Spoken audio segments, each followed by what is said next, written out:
Hola a todos, hoy vamos a meternos de lleno en un tema crucial, los antidepresivos. Y lo vamos a hacer siguiendo las explicaciones tan didácticas del doctor Daniel Rojas, que utiliza con sus propios pacientes para que entiendan qué está pasando en su cerebro y por qué el tratamiento funciona como funciona. Porque como vamos a ver, entender es, sin duda, el primer paso para empezar a sanar. Venga, vamos allá. Y es que empezamos con esta frase del doctor Rojas, que es, en realidad, el corazón de todo este análisis. Fijaos, la idea es simple pero potentísima. El propio conocimiento es una herramienta terapéutica. Cuando uno entiende qué le pasa, por qué se siente así, el miedo disminuye, la culpa se va disipando y, sobre todo, se convierte en un agente activo de su propia recuperación. Bien, pues para entender la solución, lo lógico es empezar por el problema, ¿no? En esta primera parte vamos a intentar visualizar cómo está el cerebro durante una depresión. ¿Qué es lo que, en el fondo, está desequilibrado? A ver, imaginemos que funcionamos con dos sistemas, dos dimensiones que están en un diálogo constante. Por un lado está la parte emocional, que es rápida, es un torbellino, instintiva. Y por otro, la parte racional, que es mucho más lenta, la que se para a analizar, a planificar. Cuando estamos bien, estas dos partes colaboran en armonía. Pero la depresión rompe ese equilibrio por completo. Y aquí es donde entra una metáfora del doctor Rojas, que es sencillamente genial, la del tablero de ajedrez. En un estado depresivo, la emoción no es una pieza más en el juego, no. Se expande, se vuelve gigante y acaba ocupando todas y cada una de las casillas. La angustia, la tristeza, lo inunda todo. Y claro, literalmente, no deja espacio para que la parte racional pueda moverse, pensar con claridad o simplemente encontrar una salida. Y ojo, que esto es importantísimo, porque tiene consecuencias muy reales, que van mucho más allá de estar triste. La depresión afecta directamente a nuestras capacidades cognitivas. Cuesta concentrarse, el pensamiento se vuelve lento, la memoria a corto plazo empieza a fallar y tomar cualquier decisión, por pequeña que sea, se convierte en una montaña. Esto lo deja clarísimo. No es una cuestión de falta de voluntad, sino un estado cerebral que secuestra nuestros recursos mentales. Vale, ya tenemos el panorama del problema. Vamos ahora con la solución. ¿Qué ocurre cuando se empieza un tratamiento farmacológico? Pues es fundamental entender que esto no es como darle a un interruptor y que se encienda la luz. Para nada. Es un proceso, un reajuste gradual del cerebro. Y aquí vamos a desmontar un mito muy extendido. Los antidepresivos más comunes, los ISRS, no son pastillas de la felicidad que inyectan serotonina en el cerebro. Su función es mucho más sutil, más elegante. Lo que hacen es optimizar la serotonina que ya tenemos, evitando que el cerebro la reabsorba demasiado rápido.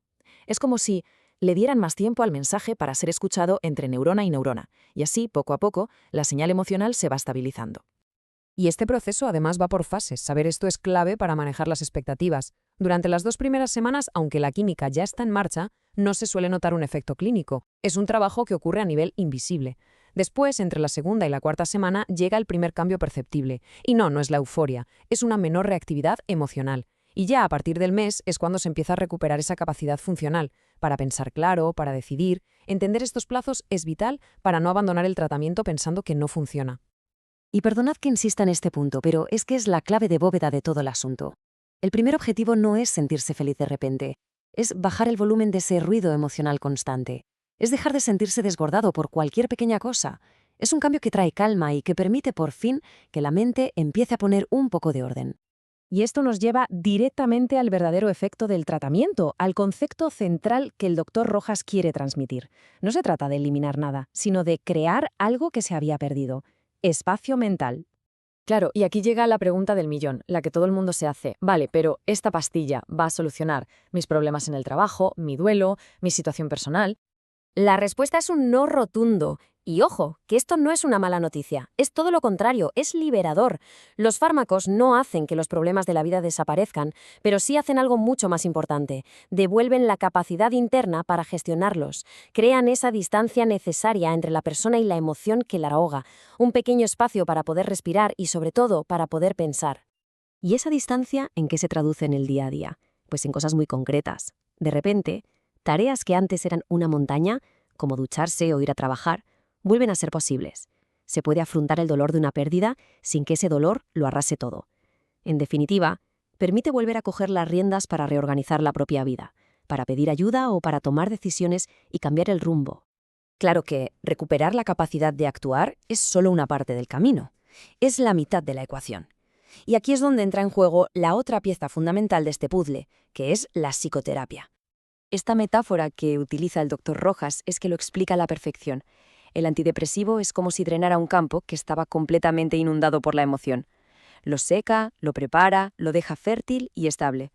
Pero claro, en ese terreno hay que sembrar. El fármaco por sí solo no enseña nuevas maneras de pensar ni a resolver conflictos. Esa siembra, ese cultivo, es el trabajo de la psicoterapia.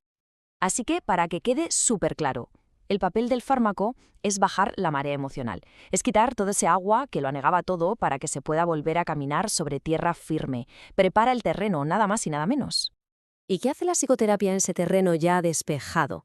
Pues es la que enseña a navegar. Es donde se aprenden las herramientas para no volver a caer, para reinterpretar lo que ha pasado, para construir respuestas nuevas y, en definitiva, para cultivar ese terreno y que dé frutos a largo plazo. En resumen, y para que nos quede la idea grabada, forman un equipo imbatible. El fármaco se encarga de devolver las capacidades que la depresión había secuestrado y la psicoterapia enseña las nuevas habilidades para usar esas capacidades recuperadas de una forma mucho más sana y resiliente. Por eso la combinación de ambas es tan potente.